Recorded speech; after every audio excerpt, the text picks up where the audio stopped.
Las voces de los verdaderos protagonistas. En Voces RCN. Verdaderos protagonistas son los invitados a Voces RCN esta noche. Está en primer lugar con nosotros Diana Andrade, que es analista política. Gracias por estar aquí, Diana. Carlos, buenas noches para ti, para todos los oyentes y una vez más contenta de estar acá. Horacio José Serpa, ex senador de la República, bienvenido a este programa. Juan Carlos, muchísimas gracias. Para usted un saludo especial, por supuesto a mis compañeros y compañera de debate y bueno, a todos los oyentes. Jairo Rivera, profesor, politólogo, bienvenido a Voces RCN. Juan Carlos, buenas noches, un fuerte abrazo para ustedes.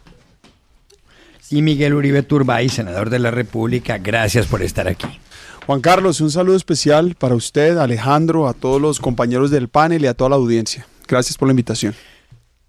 Muchas gracias. Bueno, el gobierno nacional quiere poner en marcha un nuevo proyecto de reforma tributaria en el Congreso de la República. Ha radicado con 7 firmas lo que se llama la ponencia para el primer debate de la ley de financiamiento, así se llama, y busca de esta manera financiar el presupuesto general de la Nación del año próximo. La iniciativa se va a empezar a discutir mañana, según dice el diario El Tiempo. Esto tendrá lugar, por supuesto, en las comisiones económicas, tanto del Senado, que es la Cámara Alta, como de la Cámara de Representantes.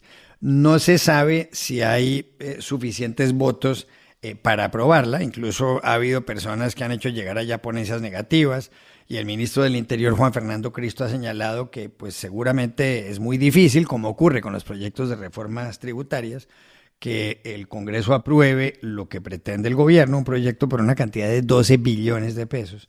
Pero él dice que quizá se pueda aprobar algo por una cifra menor. Diego Guevara, el ministro de Hacienda, el nuevo ministro de Hacienda, habló en las últimas horas y dijo lo siguiente, óiganlo. El cálculo preliminar que tenemos con el equipo técnico es una ley de financiamiento por 9.8 billones que complementa el presupuesto de inversión.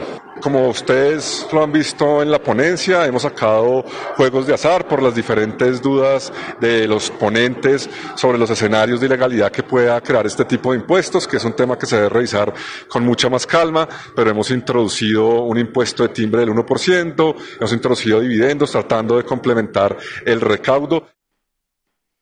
Ahí está, Diego Guevara. Bien, la pregunta es, ¿qué creen ustedes que va a pasar con este proyecto de reforma tributaria? Está claro que cada vez a la gente le suben más los impuestos prácticamente en todos los países, por desgracia, pero ¿piensan ustedes que esto tiene futuro, que al gobierno le va a ir bien con este proyecto de reforma tributaria o piensan que esto va a naufragar?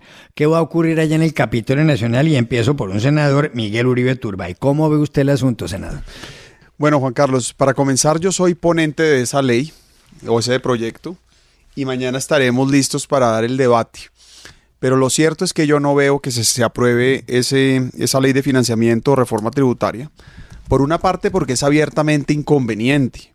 Por una parte, sigue aumentando el costo de vida. Por otro, destruye miles de empleos, concretamente acabando el régimen simple de tributación, es decir, las pequeñas empresas acogidas a este régimen prácticamente van a quebrar porque no tienen cómo soportar la operación, aumentando prácticamente más que el doble los impuestos que tendrían que pagar, más otro tipo de costos. Pero además hay una serie de inconveniencias y golpes concretos a la economía. Seguir aumentando el costo de los dividendos, el triplicar el impuesto al carbono, seguir destruyendo el sector de hidrocarburos. Es decir, es gravísimo el impacto de esta reforma tributaria, pero además es absolutamente incoherente porque es que dicen que hay déficit, pero el déficit es el resultado de la irresponsabilidad fiscal del gobierno. Es decir, el gobierno llegó, hizo cuentas alegres, presupuestó gastos para los que no tenía esos ingresos, es decir, presupuestó ingresos que no iba a tener para justificar una serie de gastos, es decir, gastó más de lo que tenía y ahora nos traslada la carga a los colombianos diciendo es que paguen más impuestos. Y termino diciendo que con el escándalo, si se quiere, que termina con la salida del ministro de Hacienda, pues es evidente que el ambiente no es el mejor para sacar adelante esta iniciativa. Así que yo pensaría que el día de mañana vamos a tener una victoria, los colombianos, derrotando al gobierno en esta ley de financiamiento, y espero que mañana quede claro que no vamos a aprobar no solamente la ley de financiamiento, sino ningún tipo de monto, porque este no es el momento de cobrar más ingresos, más impuestos, es el momento de generar nuevos ingresos y el gobierno es el responsable de hacerlo. Horacio José Serpa, ¿está de acuerdo usted con lo que dice Miguel Uribe Turbay? Sí, yo estoy de acuerdo con el senador. Mire, y yo creo que ya las posiciones de los partidos están marcadas, ¿sí? Los voceros de cada uno de estos partidos pues ha expresado unos argumentos en contra de esta reforma. Lo que decía Miguel, pues ya se ha incrementado o se va a incrementar el impuesto a los contribuyentes. Por supuesto, no reactiva o no ayude, no contribuye a la reactivación económica de este país, sino que por el contrario, pues genera muchos desaciertos. Ahora, por el otro lado, sí, esto, digamos, en Senado lo veo enredado, ¿sí? Y el presidente del Senado, Fincho Cepeda, ha dicho claramente que está en contra de esta pues reforma tributaria. Hoy el ministro Cristo sale con una posición y el ministro de Hacienda diciendo, no, es que el monto a recaudar es 3 billones menos. Miguel tiene el dato exacto, ¿sí? Y hablan de una especie de consenso. Entonces, pueden ellos tener o buscar unas mayorías en Cámara de Representantes en donde se ha demostrado en los últimos meses que pueden lograr sacar adelante proyectos. Sí puede pasar, sí, pero yo veo que en Senado está bastante enredado. Entonces, para terminar, lo único que digo es que pues esto solamente lo salva un milagro de Cristo. Un comentario rápido, Juan Carlos. Esto es importante frente a lo que dice Horacio. Sí, es buena esa distinción entre Cámara y Senado.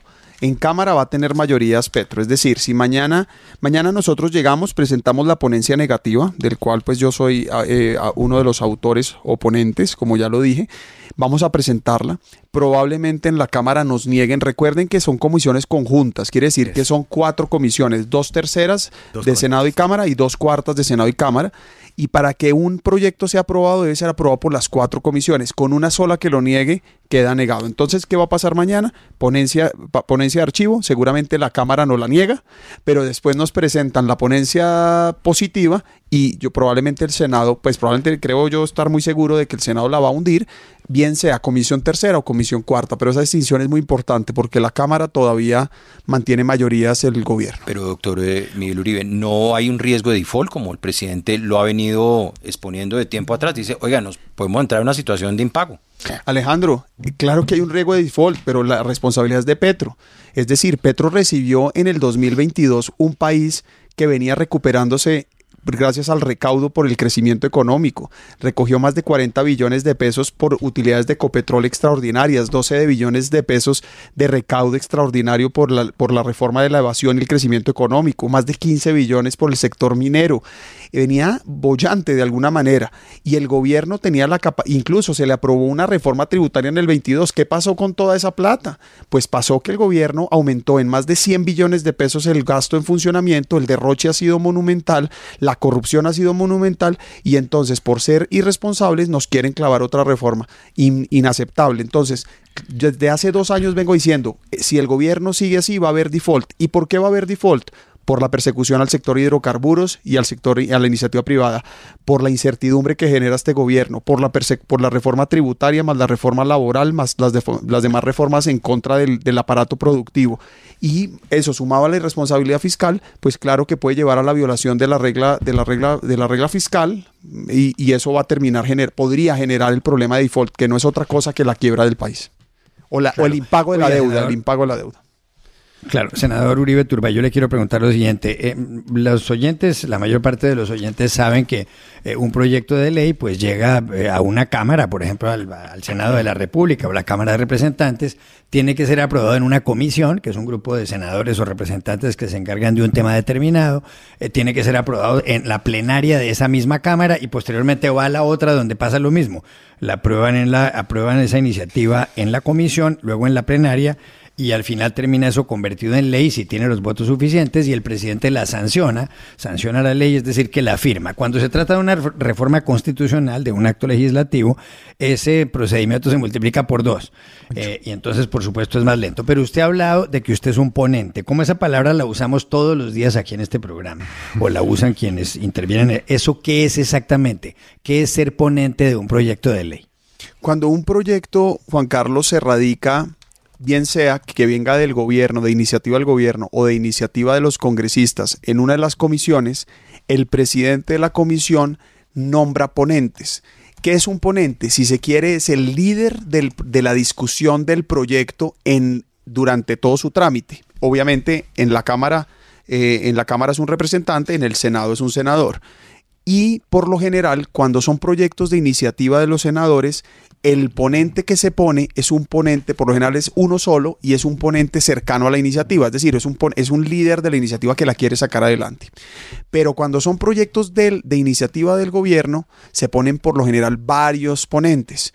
Depende de la iniciativa, se ponen muchos o en otras poquitos, pero lo cierto es que siempre se garantiza la presencia de la oposición como ponente para tener la posibilidad de contribuir en el liderazgo de ese debate. ¿Qué hace un ponente? Yeah. Un ponente tiene mayor cercanía, por ejemplo, participa de las mesas de trabajo, por ejemplo, con el gobierno, participa en las audiencias públicas, promueve las discusiones académicas, lidera o, si se quiere, dirige el debate en la comisión o en la plenaria. Y eso es prácticamente la labor de un ponente. Bien, muchas gracias. Jairo Rivera, ¿tiene futuro este proyecto de reforma tributaria del gobierno en el Congreso o está muerto? No, yo creo que hay un consenso. Todas las noticias hoy, el ambiente parlamentario, hay un consenso en que está casi muerto. A mí lo que me parece interesante es, y es la pregunta que uno debería de hacerse cuando se habla de plata y cuando se habla de plata del Estado, ¿cierto? Porque el mundo de los políticos siempre parece que fuera el lugar de la lógica amigo-enemigo, ¿cierto? Es la reforma de Petro y es la plata de Petro. Resulta que estamos hablando del Estado y de recursos que tienen que ver con la gente. Y aquí la pregunta que hay que hacerse es, ¿qué significa que no se apruebe esta ley de financiación? Casi todos los gobiernos han tenido al menos 2 leyes de financiación en donde tienen que ajustar fiscalmente el país por fenómenos de desaceleración o por, como se ha dicho acá, en lo que estoy completamente de acuerdo, porque ha habido errores de cálculos de presupuestación y de ejecución también, sin duda, por los que tiene que responder el gobierno, ¿cierto? Pero a mí me encantaría que el debate se diera no en términos de victoria o derrota de Petro, sino de qué significa esto para el país, qué significa que el gobierno nacional no vaya a tener para funcionamiento, para inversión el próximo año 10 billones de pesos. Y qué significa eso para la gente del común, para la gente de la calle. Esa es una discusión que me parece particularmente más interesante porque en el mundo de los políticos, cuando todo parece amigo-enemigo, a veces nos olvidamos que eso tiene que ver con la gente. Obviamente no hay que, valga la redundancia, obviar que el principal responsable de la situación pues es el gobierno nacional, que es el que dirige el Estado, sin duda, ¿cierto? Pero hay detrás de eso una discusión que sería mucho más interesante dar. Es decir, Álvaro Forero Tascón dice hoy, se pregunta en su columna algo muy interesante, dice: yo me pensaría 2 veces antes de sencillamente echar en saco roto la reforma tributaria, ¿cierto? Claramente esto sufrió un revés, pero ¿esto qué significa? ¿Cuáles son las expectativas para el otro año? Es decir, ¿qué significa que haya un default para la gente del común? Y yo sé que la pelea política y más a 2 años de las elecciones se va a poner muy buena, pero a mí me gustaría que democráticamente esto se diera sin cobrarle la comida a la gente. Pero ¿no será que también dice Fincho Cepeda, y lo mencionaba el doctor Serpa, que es que la plata está en las fiducias, que además también el gobierno no ha ejecutado, que miren los presupuestos de cada una de las carteras y que entonces ahí está la plata? Ese es el debate que hay que dar. Eso me parece que es lo interesante que se puede dar alrededor de esta ley de financiación. Por eso me parecería muy interesante que el Congreso, en vez de la discusión de si reforma o no reforma, sería qué elementos serían necesarios, ¿cierto? Que sería importante para no sacrificar elementos frente a los cuales todos estaríamos de acuerdo para la ley de financiación. Yeah. Pero fíjese que la discusión la estamos dando en términos eminentemente políticos, ¿cierto? ¿Cuál es el amigo y cuál es el enemigo? Así es, pues estamos hablando es de qué futuro tiene eso en el Congreso en lo que tiene que ver con los votos, pero es verdad lo que dice usted, Jairo. Diana Andrade, ¿qué piensa del futuro del proyecto de ley de financiamiento, del proyecto de reforma tributaria del gobierno en el Congreso? En parte de lo que decía Alejandro y obviamente coadyuvando los que me antecedieron en la intervención, evidentemente no creo que tenga mucho futuro, pero aquí también pasa algo y es que hay un hueco fiscal el cual hizo el presidente que se creara y se quiere lavar las manos echándole la culpa a un Congreso de la República, porque además tengamos en cuenta 12 billones no le hace ni cosquillas al hueco fiscal que tenemos en este momento y el presidente y los ministros están claros en ello, pero quieren echar culpables porque lastimosamente el gobierno no ha sido autocrítico, así como se nombra hace un momento, no se ha ejecutado los dineros, están en fiducias, están con unos índices de burocracia bastante altos y en el que además nos están queriendo tratar de meter el cuento que con 12 billones de pesos es suficiente para poder llevar a cabo las obras que el gobierno necesita, y no es así. Tendamos también el fracaso que ha tenido la DIAN en materia de recaudo y que va a seguir teniendo, porque esa ha sido las cifras que hemos visto recientemente. Entonces, el gobierno nacional que no venga a decirnos a los colombianos que la culpa es de un Congreso de la República, cuando evidentemente todo ha sido producto de un mal manejo que ha llevado los recursos de nuestro país. Bueno, Juan Carlos, Miguel Uribe quería agregar algo. No, sí, muchas cosas, pero aquí voy a tratar de ser lo más concreto posible. Lo primero es que Jairo hace una referencia y dice, ojalá esta discusión no fuera en el mundo político enemigo no enemigo. No, yo no estoy de acuerdo con esa aseveración, porque no se trata de enemigo no enemigo amigo, sino yo creo que sí es de responsabilidades, y lo que sí hay que atribuirle es una responsabilidad concreta a Gustavo Petro, porque es su reforma y es el daño que él está haciendo. Y yo creo que hoy es importante porque finalmente, más que en la política, en la democracia, los colombianos tienen que poder tener argumentos, criterio para poder decidir si el día de mañana acompañan o no la continuidad de Petro o escogen una propuesta absolutamente alternativa a lo que hoy hay. Segundo, me parece muy valioso lo que dice Jairo sobre cuál es el impacto para los ciudadanos. Bueno, al final de eso se trata. Es decir, creo que eso sería muy bueno poderlo discutir a profundidad. Yo traté de decir, la ley de financiamiento primero va a aumentar el costo de vida y va a destruir empleos, y va a tener un efecto adicional macroeconómico, generando mayor incertidumbre, mayor desinversión. Yo quiero dejar claro aquí que la economía colombiana no va bien. Ha bajado algo la tasa de interés, que probablemente va a ayudar en la recuperación del consumo. Y hemos tenido 3 fenómenos adicionales que generan un colchón, un espejismo. La bonanza cafetera, que nada tiene que ver con Petro, es un tema de choques de precios, de precio internacional. Externo, sí. El tema de la reforma, el tema de las remesas. Petro sacó prácticamente volando de Colombia a 2 millones de personas que han mandado 11.000 millones de dólares este año. Y tercero, la economía ilegal del narcotráfico. Pero el tema de la inversión está hoy en 17% del PIB cuando viene del 24% del PIB, y en términos concretos, un 15% menos inversión que en el 2019, etapa prepandémica. Es decir, el punto central aquí es que la economía colombiana no va bien y esta ley de financiamiento le hace daño. Entonces, la pregunta es, ¿qué pasa entonces si no la aprobamos? Dice Jairo, y hay un desfinanciamiento. Pues aquí viene mi reflexión final. La economía del Estado es como la economía de la familia. Uno no puede gastar más de lo que tiene, de lo que le ingresa. Y segundo, no se puede endeudar sin poder tener capacidad de pago. Aquí el debate no debería ser a decirnos a los congresistas, señores, aprueben algo porque nos desfinanciamos. No, el debate es al gobierno. Señores, gasten mejor, gasten menos, inviertan más, reduzcan gastos, no más derroche, no más corrupción, porque la plata está. El problema es que la gastan mal. Sí, de acuerdo con lo primero, pero no con lo segundo. El debate es para ambos. Claro, la responsabilidad política de quien dirige el Estado es del gobierno nacional, y creo que en eso estamos de acuerdo todos acá. De hecho, pero el Congreso de la República también tiene una responsabilidad política. Y la responsabilidad es elevar el debate público, explicar a la gente, hacer pedagogía.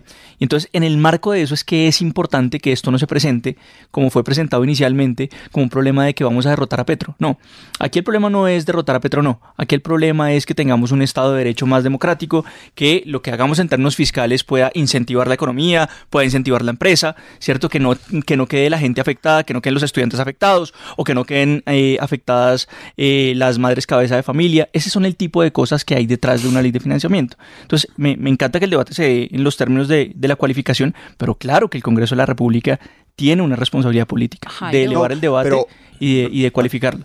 Pero es que tengamos claro que muchos congresistas han venido alertando a los colombianos qué significa, por ejemplo, subirle el precio a los hidrocarburos, que esto se reduce básicamente en que se sube el precio a la gasolina, al diésel, y eso inmediatamente nos sube el precio a los alimentos. Las compras menos de $200, de menos de $180 por internet. Mucha gente compra en Temu, Chain, Amazon, en fin. Y no es precisamente los 4.000 más ricos. Es que este gobierno realmente tiene un gran problema con la clase media. Porque donde más se afectan estas reformas es a la clase media. Y donde más nos pegas en el bolsillo, en la comida, en la casa, en las universidades, en el transporte público, es allí donde está realmente pegándonos a los colombianos esta ley de financiamiento. Y yo sí quiero hacer la salvedad que varios congresistas, lo tengo aquí al lado, Miguel Uribe ha sido uno, que nos ha, por medio de sus redes sociales, nos han dicho a los colombianos de todas las formas, y no solo ahorita, desde hace más de un mes que se empezó a hablar de la ley de financiamiento. Oiga, pero una buena noticia no es que esté cediendo la inflación, pues digo, en este panorama tan oscuro que ustedes nos describen. Por supuesto que es buena noticia para los colombianos porque no hay un impuesto, digamos, una carga más regresiva que la inflación, ¿no? La inflación al que más duro le da es a la persona de menores ingresos. Entonces, por supuesto, y además mucho más grave porque la inflación más grande que hoy hay, igual sigue siendo los alimentos, que finalmente le pega más duro a las familias de menores ingresos. Entonces, claro que que baje la inflación no quiere decir que la economía esté bien. Quiere decir que hay un indicador puntual que va a estimular seguramente un mejor consumo. Eso de alguna manera va a generar un poco más de movimiento en la economía, pero cuando yo hago este recuento es para mostrar esos daños. Pero último comentario a Jairo, perdón. Uno, digamos, en el debate político, claro que sí, qué bueno derrotar a Petro. Petro le está haciendo daño al país y hay que insistir en eso. Y pues evidentemente usted me perdonará, usted es profesor, yo senador, y voy a insistir, qué bueno derrotar a Petro y demostrarle a Colombia que hay esperanza y que Petro no es indestructible o invencible. Y lo segundo es que claro que el debate tiene que ser mucho más elevado. Claro que sí, de eso tratamos, pero lo cierto es que con este gobierno no es fácil, porque este gobierno es el gobierno de la imposición. Un tema que aquí no se ha dicho, la convocatoria para mañana, para la citación, el anuncio de la reforma fue irregular, por ejemplo, porque no se cumplió los requisitos. Entonces el punto es cómo se compensan ambos debates, pero bueno, en todo caso muy contento de ganarle otra pelea a Petro.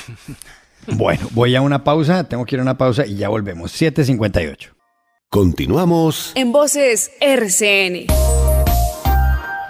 Seguimos en Voces RCN con Diana Andrade, Miguel Uribe Turbay, Jairo Rivera y Horacio José Zerpa, a quien quiero preguntarle al doctor Zerpa por lo que ha ocurrido en las últimas horas con el presidente Petro, con el Congreso y con la situación en Venezuela.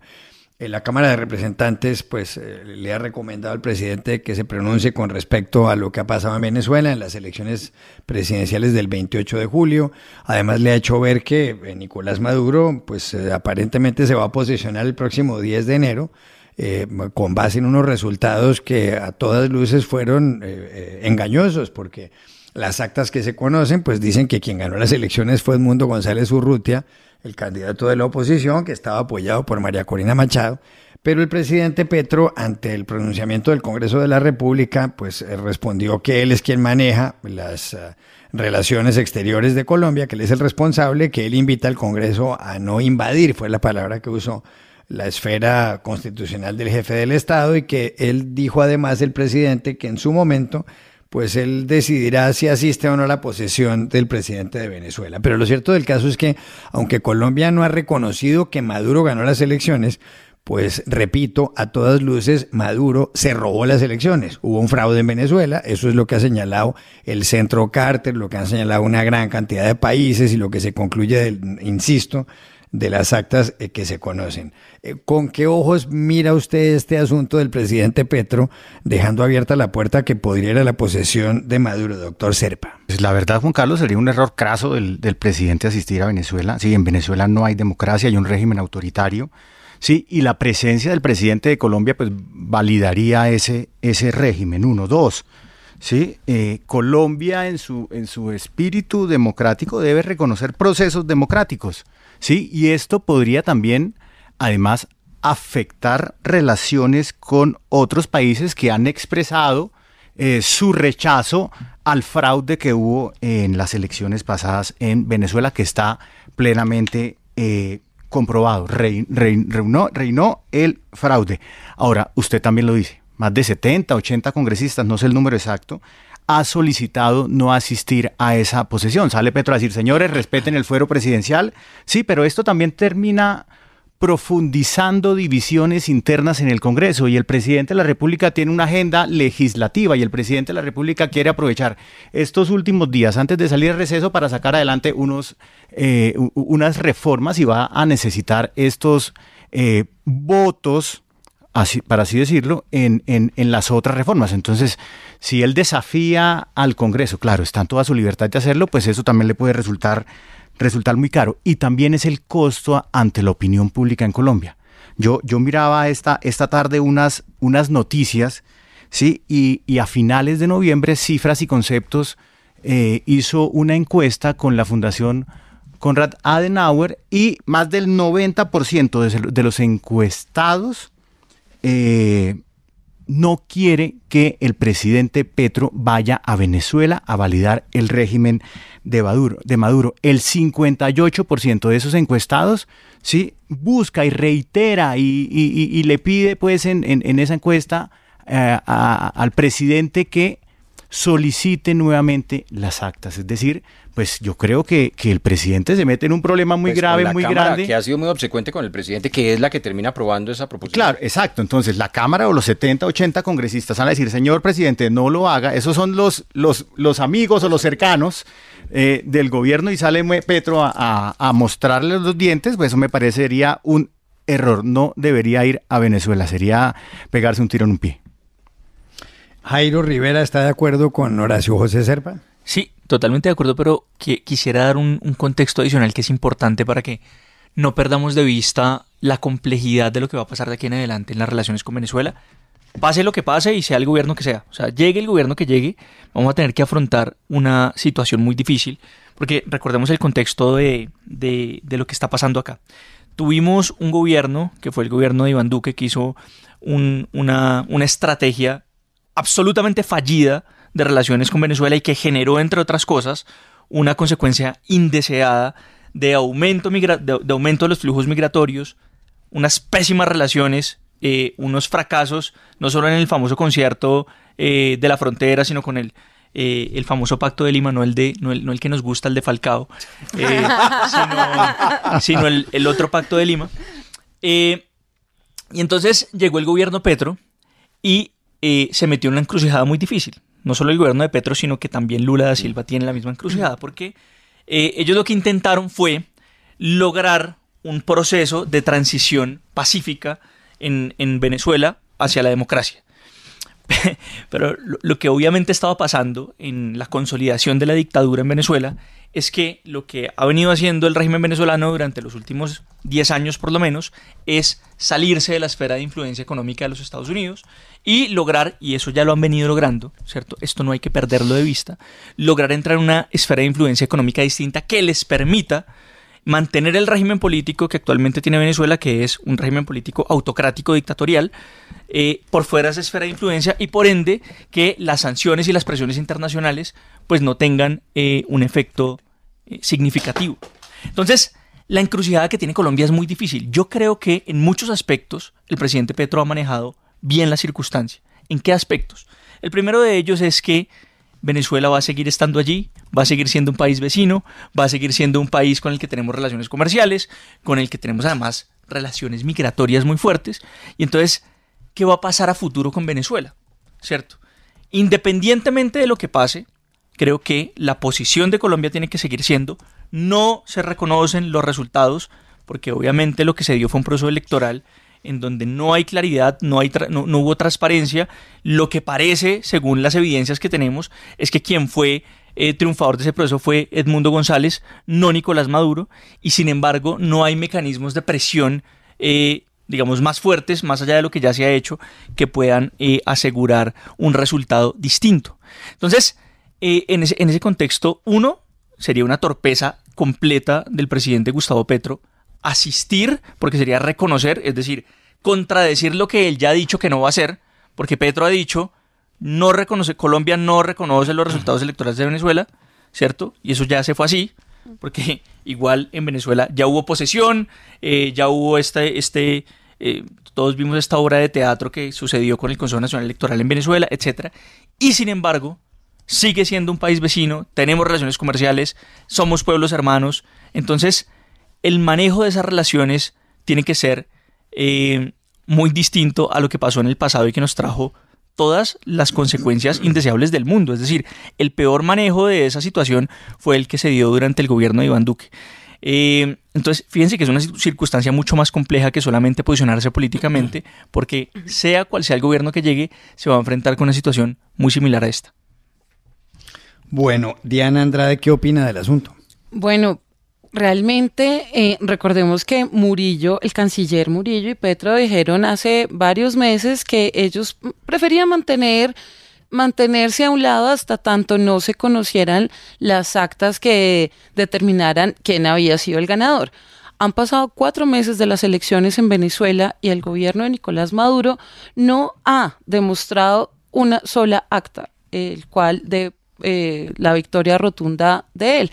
Contrario censo, María Corina y su colectivo sí lo han hecho, y no solo en redes sociales. Hace poco estuvimos con María Corina vía Zoom en el Senado de la República, donde unos emisarios de ella, Comando Venezuela en Colombia, mostraron varias actas de las últimas contiendas, y asimismo se ha hecho en varios países, tanto de Latinoamérica como en España. Luego, si Petro es consecuente y el gobierno es consecuente, no debería asistir, porque de ninguna manera se han demostrado, el régimen de Nicolás Maduro ha demostrado las actas que determine que es el ganador en un proceso democrático, pero que no lo ha querido ver así, de esta manera. Jairo hablaba de Lula. Lastimosamente, la salud de Lula hoy está muy complicado y de cierta forma lo excusa para poder o no asistir el próximo 10 de enero. Y pues que Edmundo González ya dijo, el 10 de enero estaré posesionándome en Venezuela, esté Maduro y esté quien esté. Entonces, sí me parece importante que el Congreso de la República le dé un apoyo a Venezuela, porque desde que se llevaron a cabo las elecciones en Venezuela y que Maduro se autoproclamó nuevamente presidente, sí hemos tenido una migración de venezolanos bastante alta en los últimos meses, que poca atención se le está prestando. Entonces, lo que pase después del 10, pues no va a afectar más de lo que ya ha venido afectando a Colombia el tema migratorio.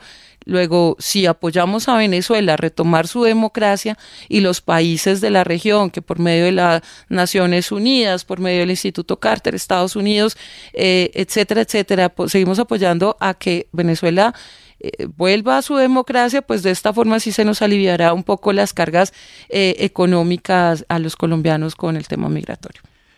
Miguel Uribe Turbay, ¿qué opina de ese rifirrafe entre el presidente Petro y la Cámara de Representantes con respecto a la toma de posesión de Maduro el 10 de enero en Venezuela? A ver, lo primero que hay que recordar es que Gustavo Petro ha sido cómplice del fraude electoral de Maduro y de la violación sistemática de derechos humanos y las agresiones contra la oposición en Venezuela. Eso que no lo perdamos de vista.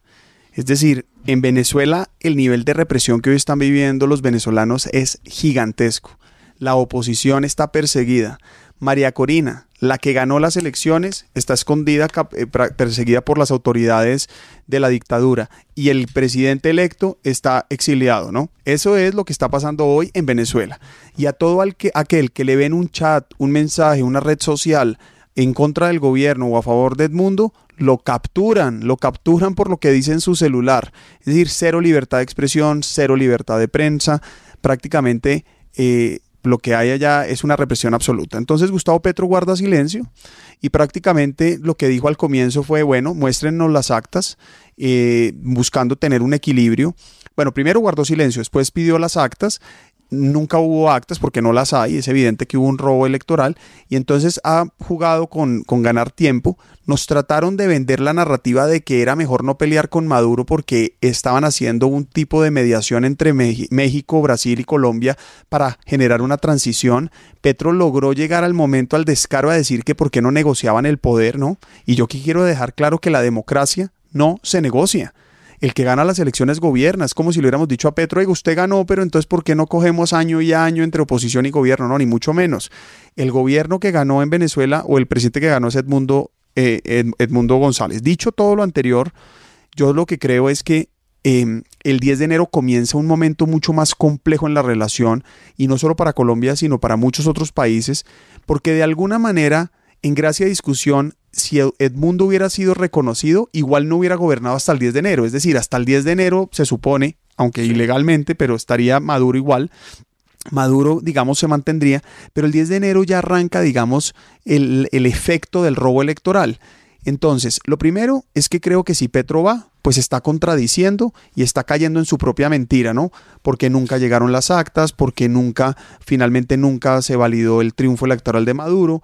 Entonces ya se le acaba el discurso. Yo creo que Petro va a quedar como descubierto, desnudo frente a ese discurso frente a Maduro. Lo segundo es que pues me parece lógico que tanto los congresistas, nosotros lo hicimos en su momento con una proposición reconociendo a Edmundo González como presidente, y en este caso la Cámara pidiéndole que no vaya. Creo que finalmente eso demuestra, da un mensaje a los venezolanos y al mundo entero que lo que piensa Petro no es lo que representa a todos los colombianos. Aquí hay diferentes visiones, y diría yo que la inmensa mayoría de colombianos estamos del lado de la oposición venezolana, que es de la libertad venezolana, para llamarlo de alguna manera. Y por último, coincido que aquí el debate es mucho más profundo que el amiguismo de Petro y Maduro. Aquí estamos, cuando uno va a Cúcuta, por ejemplo, Cúcuta es más cercana a San Vicente y San Antonio en Venezuela que prácticamente a otras ciudades colombianas, ¿no? La relación es prácticamente la misma, es decir, la ciudadanía es prácticamente la misma. Entonces lo que yo creo es que hay que pensar en el bienestar de los colombianos y de la necesidad de tener una frontera abierta, sin duda, comercialmente activa, etcétera, pero lo cierto es que el mensaje es muy grave, y yo creo que a Petro le va a costar muchísimo a partir del 10 de enero la relación con Maduro. Muy bien. Óiganme, hay otro tema relacionado con esto y lo pone sobre la mesa Alejandro Villegas. No, y tiene que ver con las comparaciones que fueron inevitables desde el domingo pasado, cuando cayó Bashar al-Assad en Siria, que tenía dos aliados que por lo demás han sido también soporte de la administración de Maduro, y es Irán y es Rusia, cada uno de ellos enfocados en sus conflictos. Irán con lo que ha ocurrido en Gaza, pero también en el Líbano, Rusia atendiendo también el frente ucraniano, y toda esa conjugación de hechos, más una guerra civil prolongada de más de 10 años, pues llevaron a que se produjera la caída de Bashar al-Assad. Y muchos dicen, oiga, ¿será que sin esos dos apoyos que ha tenido Maduro a lo largo de estos años puede ser ese el principio del fin? ¿Una historia parecida se podría escribir en Venezuela? ¿O esto es pensar con el deseo, doctora Diana Andrade? En parte es pensar con el deseo, porque así lo han manifestado muchos ciudadanos venezolanos y colombianos, pero también considero que es válido teniendo en cuenta algo diferente. En Venezuela se lleva a cabo un proceso en democracia, que se desconoció, pero en democracia, caso contrario a lo que pasa en Siria. Y otra situación es que Estados Unidos ayudó bastante para que esta dictadura en Siria se acabara. De esta forma también Rusia queda bastante disminuido, y recordemos que quienes apoyan a Maduro pues es Rusia, China e Irán. Con lo que acabamos de mencionar, que varios países han venido demostrando sistemáticamente el apoyo a María Corina, el apoyo a la libertad de Venezuela, Estados Unidos, España, las Naciones Unidas, el Parlamento Andino, Latinoamérica, etcétera, etcétera, cada vez le queda más difícil a Maduro prolongarse en algo donde ya no cuenta con la misma respaldo económico, porque Trump lo dijo desde el inicio que no comprará más gasolina o petróleo, combustible a Venezuela, porque eso es coadyuvar la dictadura en Venezuela, pero asimismo se le va cayendo el tema económico, y de esta forma pues a mí sí me gustaría pensar desde la ilusión y decir que sí se puede. Doctor Miguel Uribe, ¿será pensar con el deseo, o usted ve que sí hay condiciones que puedan conducir a una situación de estas, de una caída estrepitosa? Bueno, lo primero es que la situación entre Siria y Venezuela pues para el efecto práctico es muy diferente, ¿no? En lo que vimos en Siria fue seguramente unos radicales islamistas patrocinados por Turquía, por ejemplo, con un entorno donde el ejército sirio pues no tenía la capacidad de enfrentar lo que se venía, con un pueblo radical religioso durante años enfrentando pues un régimen de tortura. Eso de la cárcel allá, entiendo que se llama la cárcel de la muerte, eso fue terrible, ¿no? Una cárcel el matadero se llama. Exacto. Eso era impresionante. Dicen, yo no sé si usted me corregirá, Juan Carlos, pero el hermano de Bashar al-Assad iba ya una vez por semana, una vez por día, y seleccionaba como si estuviera jugando 6 personas, y a los 6 que escogía los iban matando. Ustedes recuerdan la historia de la bloguera que en el 2014, si no estoy mal, o 2000, algo así, 2010, la cogieron por 5 años, evidentemente injustamente, y duró 15 hasta que salió ahora, bueno, etcétera. Es decir, estamos hablando de 2 regímenes, pues, dictadores, etcétera, pero unas coyunturas diferentes que llevaron a esa movilización, patrocinadas, insisto, por Turquía, armada, etcétera. Aquí es diferente. Aquí, por ejemplo, en Venezuela, yo no veo nada armado, no veo posible de un pueblo que se arme para atacar al ejército y después al gobierno. Sí creo que una movilización ciudadana potente con momentum sí puede desestabilizar y hacer que Maduro se vaya, sí lo creo. No sé si vaya a pasar ahora o pase después, no sé si este es el momentum. Por ejemplo, ese momentum que vimos, esa inercia que vimos en el 28 de julio, después del robo electoral, de pronto hubiera podido llevar a algo similar. Eso se ha venido enfriando. Pues y la represión. No solo la represión, sino los venezolanos, pues también se cansan. Es decir, el gobierno de Maduro ha sido muy hábil. Además, acordémonos que está asesorado por Cuba. Cuba lleva 40 años en este tema, o más ya.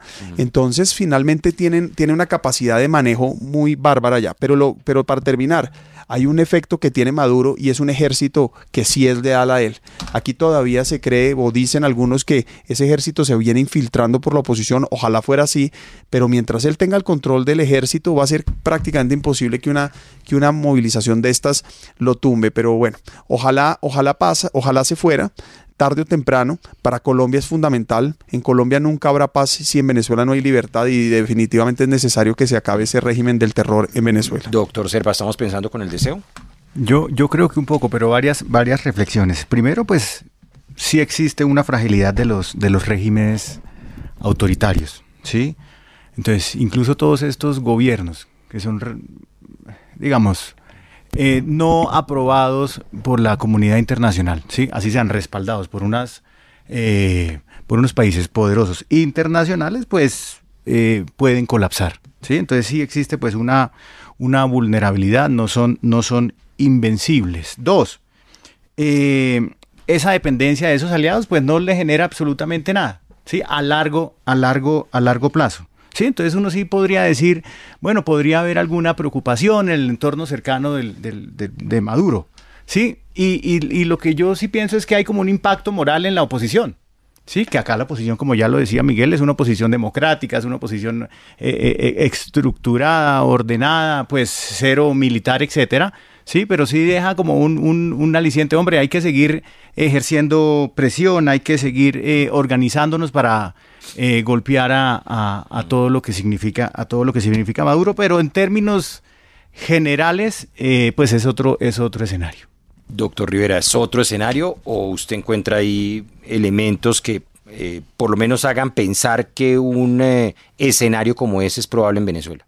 No, es totalmente distinto. Los escenarios son distintos, hay similitudes, ¿cierto? Son 2 autócratas, sin duda, y eso tal vez pueda llamarle a uno a pensar que hay que hay una similitud porque el mundo está dividido en 2 pero no, el mundo no está dividido en 2 hace rato. De hecho,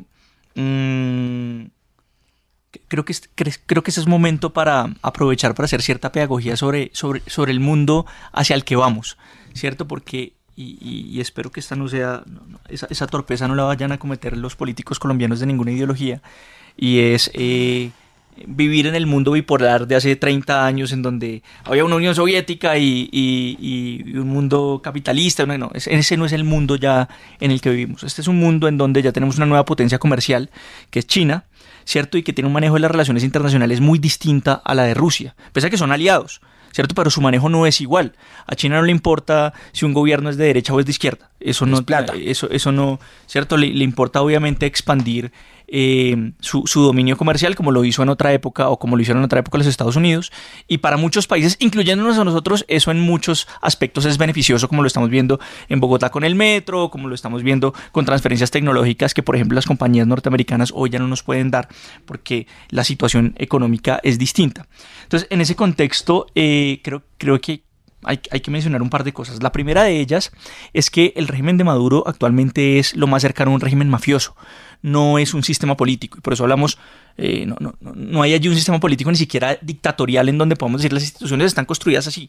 No, se ha derrumbado toda la institucionalidad en Venezuela y se mantiene a través de repartir a diferentes, a diferentes actores de poder específico dentro del país, por ejemplo, pozos petroleros. Sí. Antes, PDVSA, por ejemplo, manejaba todo el petróleo en Venezuela. Eso ya no pasa. PDVSA perdió la capacidad para manejar todo el petróleo en Venezuela, y lo que tenemos hoy es que, por ejemplo, el ejército venezolano maneja pozos petroleros y maneja la renta que sale de los pozos petroleros. ¿Por qué se explica esa situación? Se explica porque es la única manera en que el régimen ha podido mantenerse cohesionado después de la muerte de Chávez. Chávez era el gran unificador de esto.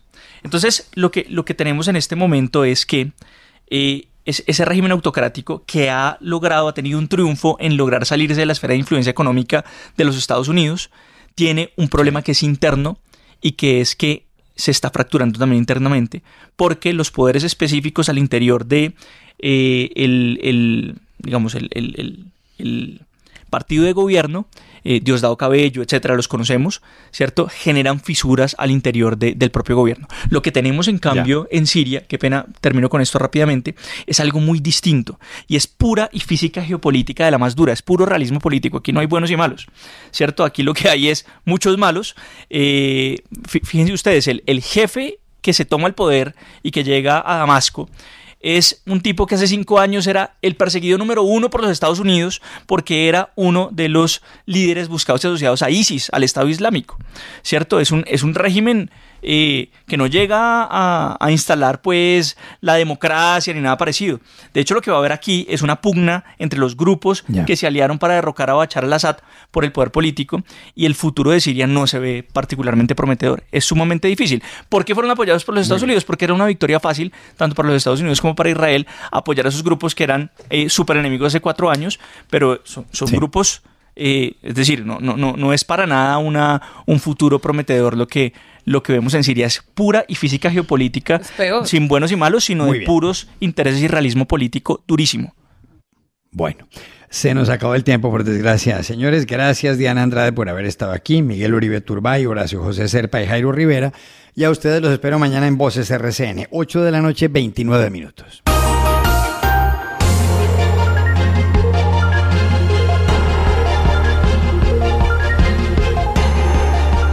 Voces RCN.